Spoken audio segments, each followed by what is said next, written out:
Hello friend, आपके अपने YouTube channel SK study point पर आज पुनः हम आप लोगों को स्वागत करते हैं। तो जैसा कि हम प्रतिदिन आप लोगों के समक्ष एक नया चैप्टर के साथ उपस्थित होते हैं, तो आज भी हम जो कल हमने पारतंत्र के बारे में पढ़ा था, उसके आगे फिर से हमने जैसा कि हमने जैव भार का पिरामिड देखना है और जैव संख्या का पिरामिड देखना है, हमने ऊर्जा का पिरामिड के बारे में पूरा देख लिया था। तो आज हम बात करते हैं जैव भार के पिरामिड के बारे में। जैसा कि हमने ऊर्जा के पिरामिड के बारे में पूरा देख लिया था, तो हम वहीं से शुरू करेंगे ऊर्जा के पिरामिड से। आज पुनः जो है वहीं, जैसा कि हमने ऊर्जा के पिरामिड के बारे में कल देखा था, तो आज हम एक बार फिर से उसको दोहराते हुए आगे बढ़ते हैं, रिवाइज कराते हुए। ऊर्जा का पिरामिड, हमने कहा ऊर्जा का पिरामिड, ऊर्जा का पिरामिड। तो हमने यहाँ यह पढ़ा था कि ऊर्जा का पिरामिड जो होता है वह सभी क्षेत्रों में केवल सीधा ही बनता है, चाहे जिस क्षेत्र में हो, चाहे जिस क्षेत्र की हम बात करेंगे, लेकिन ऊर्जा का पिरामिड सीधा ही बनेगा। तो हम एक बार ऊर्जा के पिरामिड को रिवाइज करवाते हैं और उसके बाद से पुनः जैव संख्या और जैव भार के पिरामिड को पढ़ते हुए आगे की तरफ बढ़ते हैं। चलिए जैव संख्या, जब हम ऊर्जा का पिरामिड को एक बार देखने का प्रयास करते हैं। ऊर्जा का पिरामिड जैसा कि है, हमने बनाया ऊर्जा का पिरामिड। तो ऊर्जा का पिरामिड सभी क्षेत्रों में सीधा बनता है। तो सबसे पहले हम देखेंगे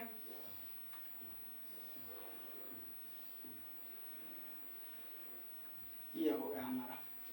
तो हमने क्या बताया था, कड़ियां कितनी होती हैं, 4 होती हैं। अस्तर कितने होते हैं, 5 होते हैं। गति कितनी होती है, 4 होती है। तो अब हम सबसे पहले देखेंगे कड़ी कितनी है। फिर से बता रहे हैं, एक कड़ी, 2 कड़ी, 3 कड़ी और ये 4 कड़ी। 4 कड़ियां हो गई। उसके बाद में गति यहाँ से करवाएंगे, 1, 2, 3 और 4। 4 गति हो गई। गति कड़ी, कड़ियां कितनी हो गई, 4। गति कितनी हो गई, 4।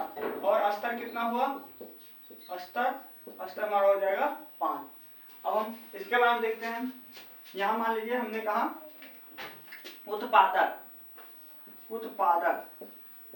उत्पादक में आएगा हरे पेड़ पौधे। हमने कहा उत्पादक में आएगा हरे पेड़ पौधे। उसके बाद हमने कहा प्राथमिक उपभोक्ता, हमने कहा प्राथमिक उपभोक्ता,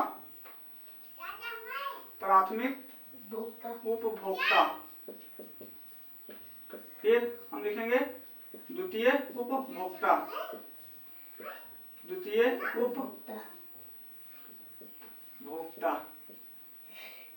यहाँ होगा तृतीय उपभोक्ता, और यहाँ पर हम लिखेंगे अपघटक। तो हमने कहा यहाँ पर जितनी ऊर्जा होगी उसका 10% लिंडेमैन के नियम के अनुसार आगे बढ़ता जाएगा।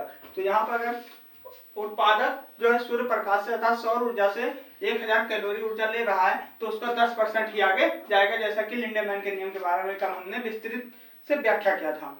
अब हम इसी के बारे में आगे जानने का प्रयास करते हैं। तो यहाँ हो गया, यहाँ पर हमने बताया था कल कि हमने बताया 10,000 कैलोरी अगर ऊर्जा होगी यहाँ पर 10,000 कैलोरी, तो इसका 10% यहाँ आएगी दूसरे ट्रॉपिक लेवल पर, तो यहाँ हो जाएगी 1000। इसका 10% आएगी तो यहाँ हो जाएगा 100। इसका 10% यहाँ आ जाएगी, यहाँ होगा 10, और जब इसका 10% यहाँ आएगी ये होगा 1। तो इसी तरह से जो है सर्वाधिक ऊर्जा किसके पास होती है, उत्पादक के पास। हम लिख देते हैं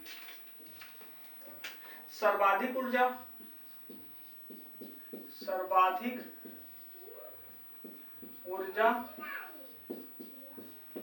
उत्पादक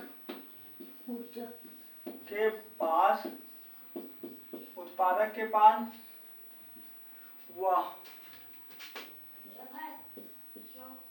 वह सबसे कम ऊर्जा, वह सबसे कम ऊर्जा किसके पास होती है, अपघटक के पास। अपघटक के पास होती है,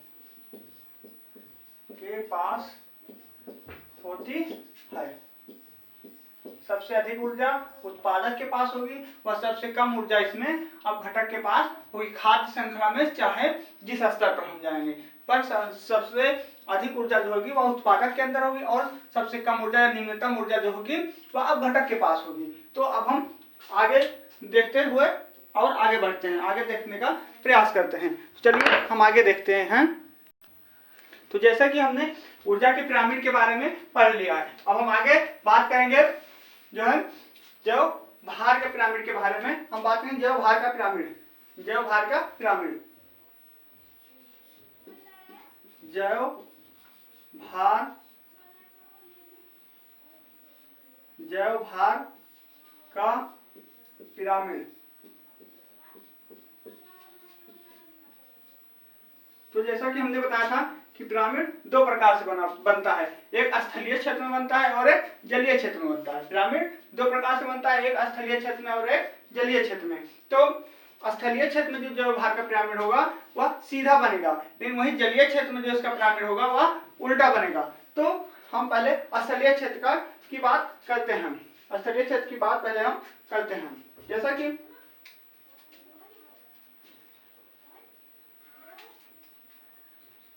स्थलीय क्षेत्र,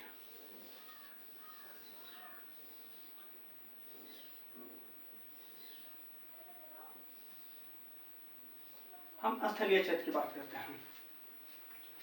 यहां लिखेंगे स्थलीय क्षेत्र में, स्थलीय क्षेत्र में, स्थलीय क्षेत्र में जीवभार का पिरामिड सीधा बनता है। स्थलीय क्षेत्र में जीवभार का पिरामिड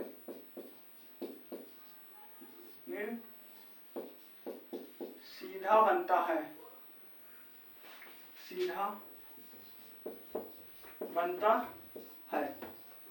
स्थलीय क्षेत्र में जो होता है जीवभार का पिरामिड वह सीधा बनता है, अर्थात सबसे नीचे, अर्थात सबसे अधिक संख्या जो होगी इसमें उत्पादक की होगी, उत्पादक अर्थात पेड़ पौधों की। स्थलीय क्षेत्र में जो होता है जीवभार का पिरामिड जो होता है वह सीधा बनता है, अर्थात जैव भार का पिरामिड जो होता है वह स्थलीय क्षेत्र में सीधा बनता है। अर्थात जब हम देखेंगे उत्पादक, अर्थात जो पेड़ होता है वह एक पेड़ बहुत बड़ा होता है। जैव भार की पिरामिड की बात हम कर रहे हैं। जैव भार का पिरामिड जो होता है वह स्थलीय क्षेत्र में सीधा बनता है और जलीय क्षेत्र में उल्टा बनता है। तो स्थलीय क्षेत्र में जैसे पेड़ हो गया, उत्पादक में हम पेड़ को, एक पेड़ को मान लिए, तो पेड़ जो है उसका वजन बहुत ज्यादा है, फिर उससे कम वजन जो उस पर बैठा पक्षी है, तो उससे भी कम वजन जो उस पक्षी को खाने वाला है वह होगा। तो इसी तरह से इसका पिरामिड जो होता है सीधा बन जाता है। उत्पादक सबसे नीचे हम इसमें लिखेंगे उत्पादक, उत्पादक यहाँ होगा प्राथमिक उपभोक्ता, उपभोक्ता, प्राथमिक उपभोक्ता, यहाँ होगा द्वितीय उपभोक्ता, द्वितीय उपभोक्ता, यहाँ होगा तृतीय उपभोक्ता,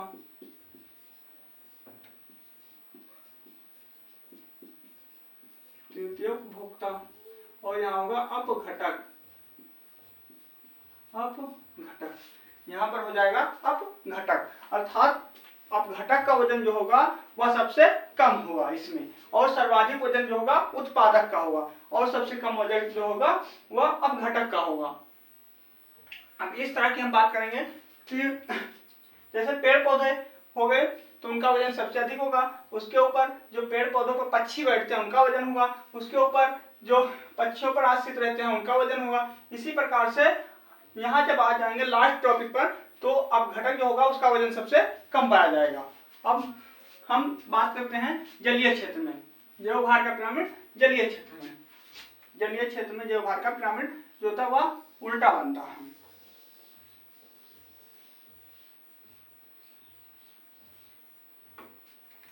ऐसा लिख देते हैं हम, जलीय क्षेत्र में जो होता है जैव भार का पिरामिड उल्टा होता है।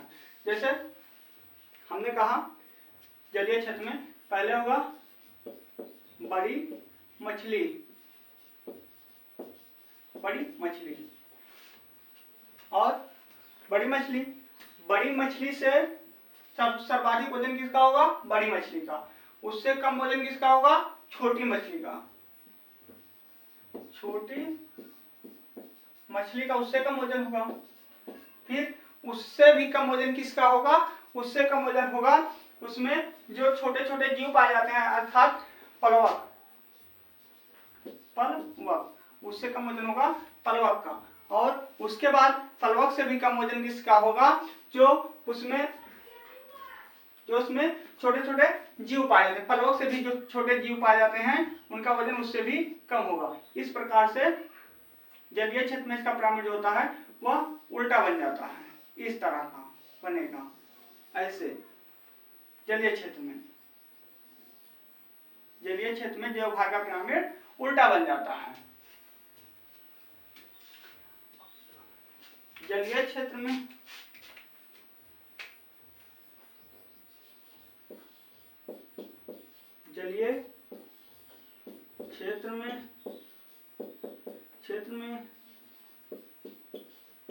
जीवभार का पिरामिड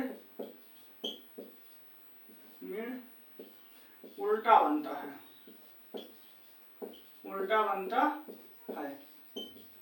जलीय क्षेत्र में जो होता है वह जीवभार का पिरामिड जो होता है वह उल्टा बनता है, जबकि स्थलीय क्षेत्र में जीवभार का पिरामिड जो होता है वह सीधा बनता है। अब हम बात करेंगे जीव संख्या का पिरामिड। अब हम जानेंगे आगे जीव संख्या के पिरामिड के बारे में। चलिए आगे हम देखने का प्रयास करते हैं जीव संख्या के पिरामिड के बारे में।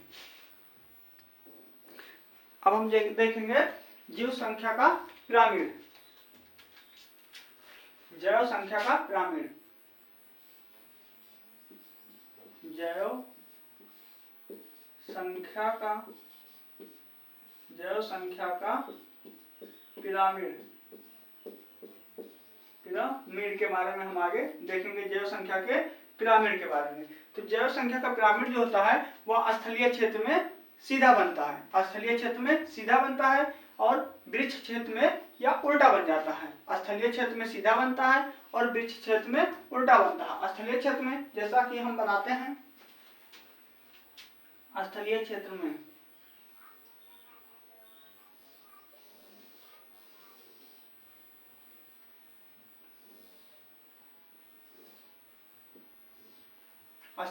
में जीव संख्या का पिरामिड जो होता है वह सीधा बनता है। यहां जैसे हमने लिखा उत्पादक,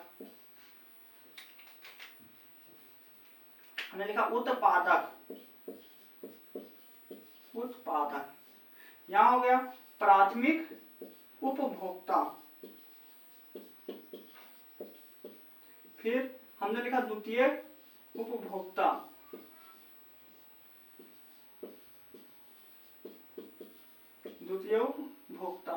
और यहाँ पर चलिए हम अपघटक लिख देते हैं। वैसे अपघटक लिख देते हैं, यहाँ तृतीय उपभोक्ता न लिखकर हमने अपघटक लिखा है। अब यह क्या है? जैव संख्या का पिरामिड। तो सर्वाधिक संख्या किसकी होगी? उत्पादक की। स्थलीय क्षेत्र में सर्वाधिक संख्या उत्पादक की होगी। जब उत्पादक ज्यादा होगा तभी उस पर आश्रित रहने वाले जीव जिंदा रह पाएंगे, नहीं उनको जब भोजन पर्याप्त मात्रा में नहीं मिलेगा तो वे सभी जो है धीरे धीरे विलुप्त होते चले जाएंगे। इसलिए उनके लिए भोजन अधिक मात्रा में होना जरूरी है। इसलिए स्थलीय क्षेत्र में सर्वाधिक संख्या किसकी होगी? उत्पादक की। उसके बाद फिर प्राथमिक उपभोक्ता, फिर द्वितीय उपभोक्ता, फिर अपघटक की। यहाँ पर स्थलीय क्षेत्र में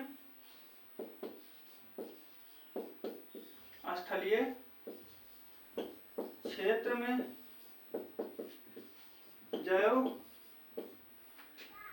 संख्या का पिरामिड सीधा बनता है,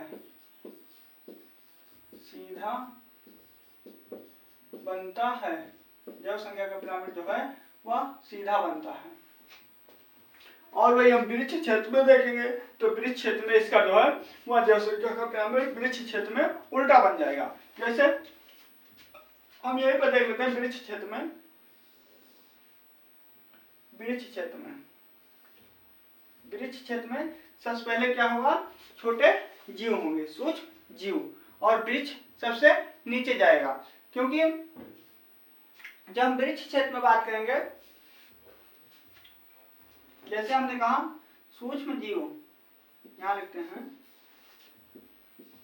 सूक्ष्म जीव, यहां हो जाएगा सूक्ष्म जीव। उसके बाद में हम लिखेंगे कीड़े, सूक्ष्म जीव फिर हो जाएगा कीड़े, सूक्ष्म जीव फिर हो जाएगा कीड़े। उसके बाद में हो जाएगा पक्षी,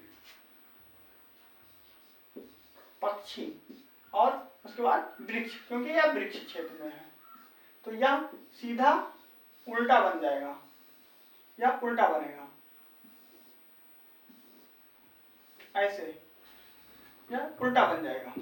तो वृक्ष क्षेत्र में जैव संख्या का पिरामिड उल्टा बनता है, जबकि स्थलीय क्षेत्र में जैव संख्या का पिरामिड सीधा बनता है। लिख देते हैं वृक्ष क्षेत्र में जैव संख्या का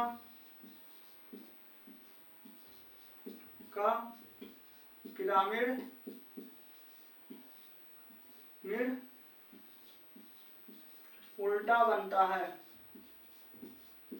उल्टा बनता है, जब संख्या का पिरामिड जो वृक्ष क्षेत्र में होता है वह उल्टा बनता है। तो यही घास क्षेत्र में अगर हम बात कर लेंगे तो यह सीधा बन जाएगा। ऐसे लिख देते हैं घास पारितंत्र में, घास पारितंत्र में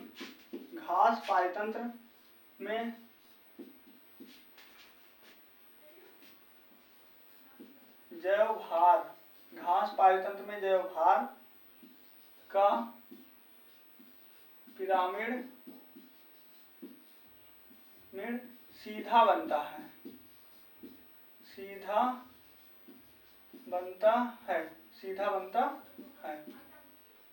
और पिरामिड जो होता है घास पारितंत्र में सीधा बनता है। अब हम और आगे कुछ फैक्ट के बारे में इसके देखने का प्रयास करते हैं, तो आगे हम चलते हैं कुछ अन्य पॉइंट पर। अब हम आगे देखेंगे जैव आवर्धन के बारे में। जैव आवर्धन, यहाँ लिखते हैं जैव आवर्धन, जैव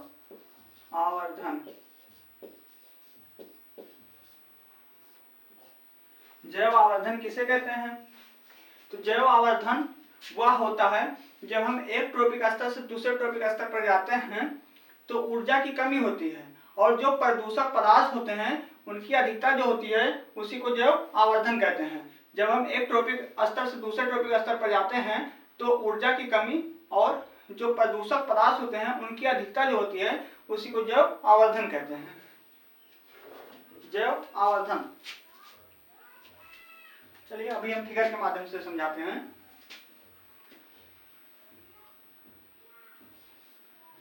एक पोषक स्तर से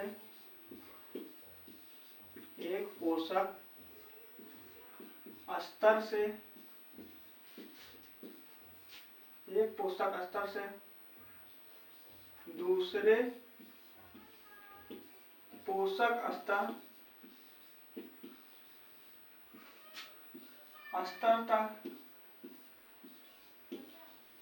स्तर तक जाने पर,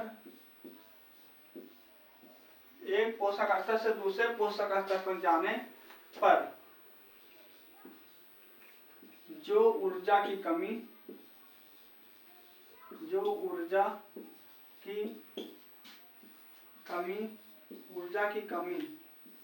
तथा प्रदूषक पदार्थों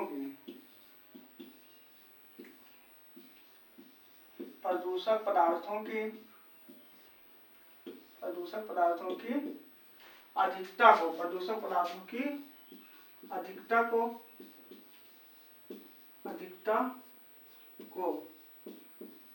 जैव आवर्धन कहते हैं। जैव आवर्धन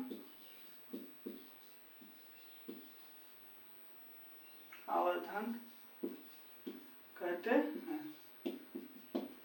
जब हम एक पोषक स्तर से दूसरे पोषक स्तर पर जाते हैं तो ऊर्जा की कमी तो होगी ही, या तो कंफर्म है कि ऊर्जा की कमी होती है। जितनी उत्पादक में ऊर्जा रहती है उसके 10% ही दूसरे पोषक स्तर पर जाती है। 90% ऊर्जा जो होती है वह स्वतः प्रकृति में विलीन हो जाती है, अर्थात खत्म हो जाती है। तो 10% ऊर्जा जाएगी, तो कमी हो रही है। लेकिन जो उसमें प्रदूषक पदार्थ मिल जाते हैं और इन्हीं दोनों को जब हम सम्मिलित करते हैं इसी को जैव आवर्धन कहते हैं। जैसे हम फिगर के माध्यम से देखने का प्रयास करते हैं।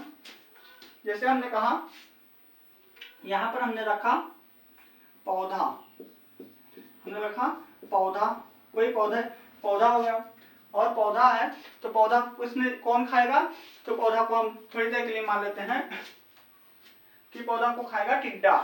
कौन खाएगा? टिड्डा। टिड्डा खाएगा। और टिड्डा को कौन खाएगा? तो टिड्डा को खाएगा मेढक। कौन खाएगा? मेढक। टिड्डा को मेढक खाया। मेढक को कौन खाया? मेढक को खाया सर्प। मेढक कौन खाया? मेढक को खाया सांप। खाया सांप। सांप को अगर हम देखेंगे तो सांप कौन खाएगा? सांप को मोर खाएगा।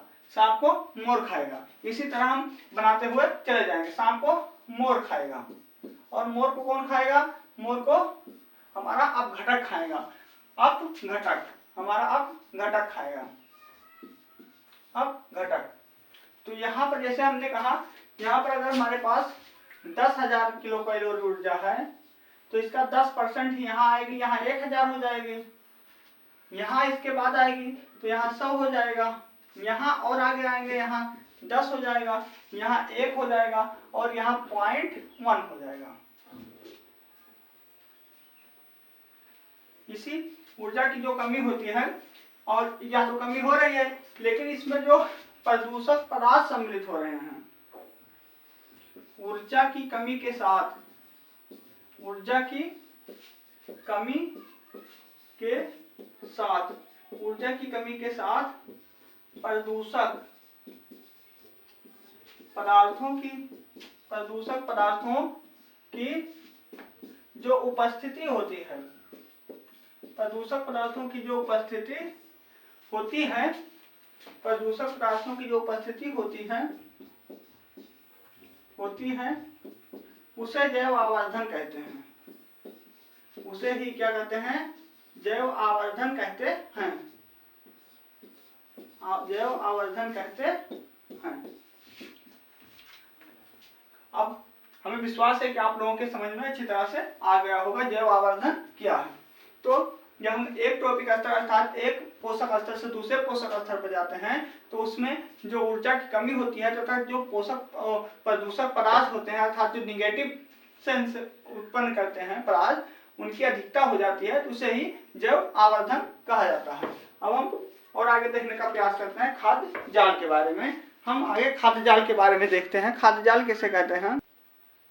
अब हम आगे पढ़ेंगे खाद्य जाल के बारे में। खाद्य जाल के बारे में हम आगे देखेंगे।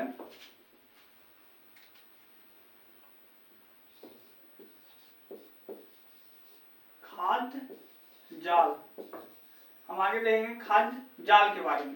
खाद्य जाल किसे कहते हैं? तो जो खाद्य श्रृंखलाएं होती हैं, कल हमने खाद्य श्रृंखला के बारे में बहुत विस्तृत रूप से देखा था, पढ़ा था जो है। तो जो खाद्य श्रृंखलाएं होती हैं उनके जो परस्पर उनका मिलन होता है, अर्थात खाद्य श्रृंखलाओं के परस्पर मिलने से खाद्य जाल का निर्माण होता है। खाद्य श्रृंखलाओं के परस्पर मिलने से जो है वह खाद्य जाल का निर्माण होता है। खाद्य श्रृंखलाएं मिलकर खाद्य जाल का निर्माण करती हैं।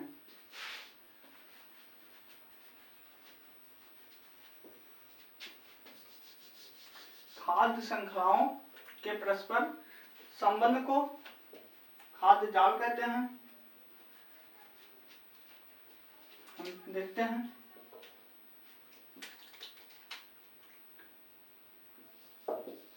खाद्य श्रृंखलाओं के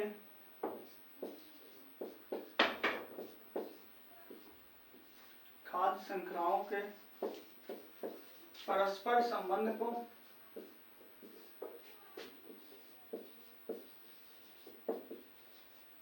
परस्पर संबंध को खाद्य जाल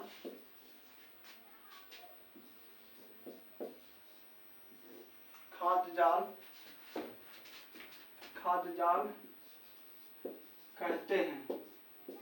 खाद्य श्रृंखलाओं जो परस्पर संबंध होता है उसे खाद्य जाल कहते हैं। खाद्य श्रृंखलाओं के परस्पर संबंध को खाद्य जाल कहते हैं। अर्थात जब कई खाद्य श्रृंखलाएं आपस में मिलती हैं, इकट्ठा होती हैं, उससे खाद्य जाल का निर्माण होता है।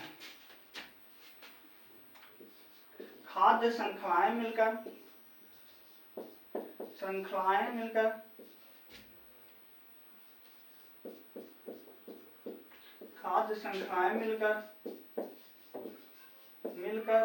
खाद्य जाल का निर्माण करती हैं। खाद्य जाल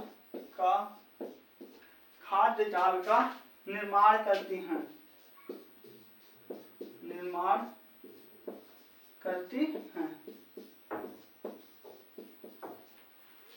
खाद्य श्रृंखला जो होती है, खाद्य श्रृंखला के परस्पर संबंध जो होते हैं, आपसी संबंध, उसे खाद्य जाल कहते हैं। जब कई खाद्य श्रृंखलाएं आपस में मिल जाती हैं तो खाद्य जाल का निर्माण करती हैं। जैसा कि लिखा है, खाद्य श्रृंखलाओं के परस्पर संबंध जो होते हैं उनको खाद्य जाल कहते हैं।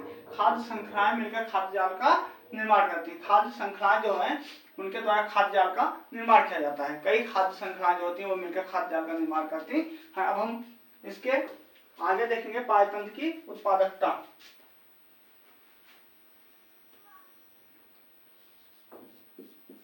पारतंत्र की उत्पादकता। पारतंत्र की उत्पादकता। अब हम आगे देखेंगे पारतंत्र की उत्पादकता के बारे में।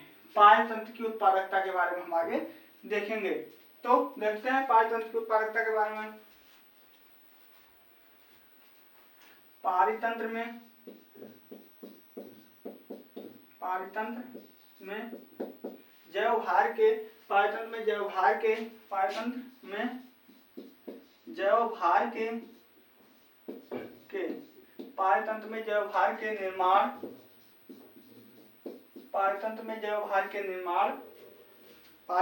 जैवभार के निर्माण की दर को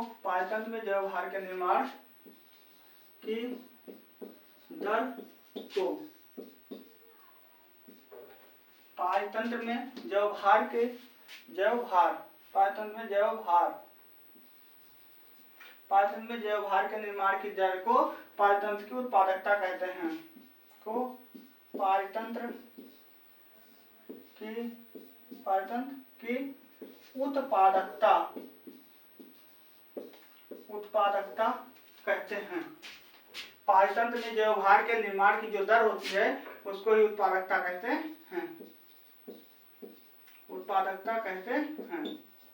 पारतंत्र में जैवभार के निर्माण की दर जो होती है उसी को पारतंत्र की उत्पादकता कहते हैं।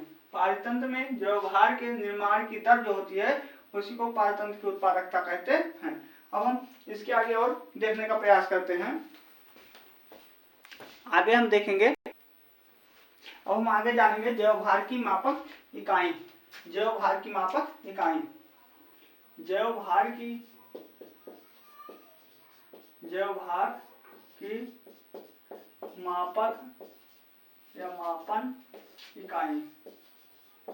मापन इकाई। जैवभार का मापन किसमें, अर्थात जैवभार का जो मापन होता है वह किसमें किया जाता है। जैवभार का मापन किसमें किया जाता है। जैवभार की मापन इकाई के बारे में हम जानेंगे। तो इसका होता है ग्राम मीटर स्क्वायर प्रति साल। ग्राम मीटर स्क्वायर। जैवभार का मापन किया जाता है ग्राम मीटर स्क्वायर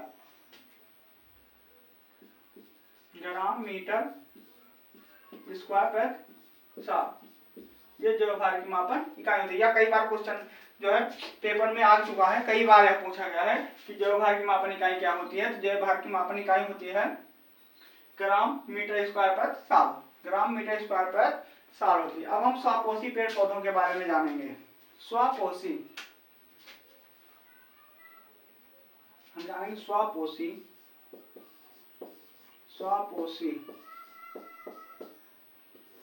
स्वपोषी किसे कहते हैं? स्व अर्थात स्वयं, पोषी माने पोषण। स्वपोषी दो शब्दों से मिलकर बना है, स्व प्लस पोषी। स्व का अर्थ होता है स्वयं, पोषी का अर्थ होता है भोजन या पोषण लेना।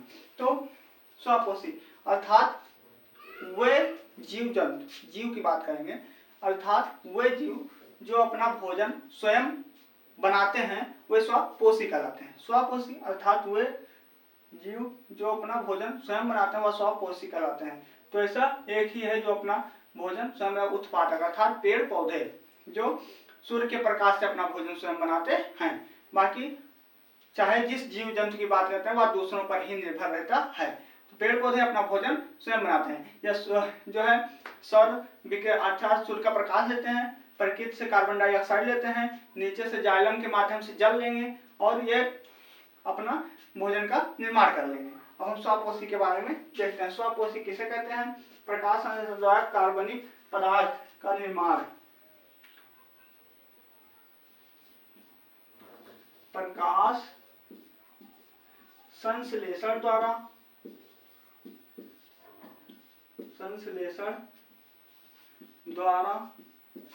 जो कार्बनिक पदार्थ का निर्माण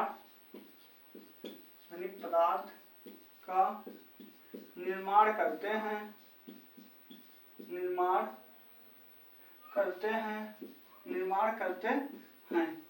क्या कहलाते हैं? वे स्वपोषी कहलाते हैं। वे स्वपोषी कहलाते हैं। क्या कहलाते हैं? जो प्रकाश संश्लेषण द्वारा अपने भोजन का निर्माण करते हैं वह स्वपोषी कहलाते हैं। वे क्या कहलाते हैं? तो वे स्वपोषी कहलाते हैं। अब स्वपोषी में पेड़ पौधे आएंगे, सभी प्रकार के पेड़ पौधे यही अपना भोजन स्वयं प्रकाश से जो है ग्रहण करते हैं। अब हम जो है हमारा चैप्टर जो हम पारितंत्र के बारे में पढ़ रहे थे, अब पारितंत्र हमारा यहीं पर समाप्त होता है। पारितंत्र चैप्टर हमारा यहीं पर समाप्त होता है। और अगर आप लोगों के समझ में ना आया हो तो पुराना वीडियो जिससे पहले पढ़ा था उसको देख लीजिए, जो पूरा विस्तार से शुरू से लेकर अंत तक है, उसमें आपके समझ में आ जाएगा। तो हम आज का चैप्टर यही समाप्त करते हैं और अगली वीडियो में हम फिर से कल मिलेंगे एक नए चैप्टर के साथ। जो कल हमारा चैप्टर होगा पारिस्थितिकी के साथ कल हम मिलेंगे। तो आप लोगों से आशा करते हैं कि हमारा जो यह पढ़ाया हुआ है आप लोगों के समझ में जरूर आया होगा। तो हमें अपनी क्लास को समाप्त करते हैं और यदि वीडियो पसंद आया हो तो हमारे चैनल को सब्सक्राइब करें, वीडियो को लाइक करके शेयर करें। धन्यवाद।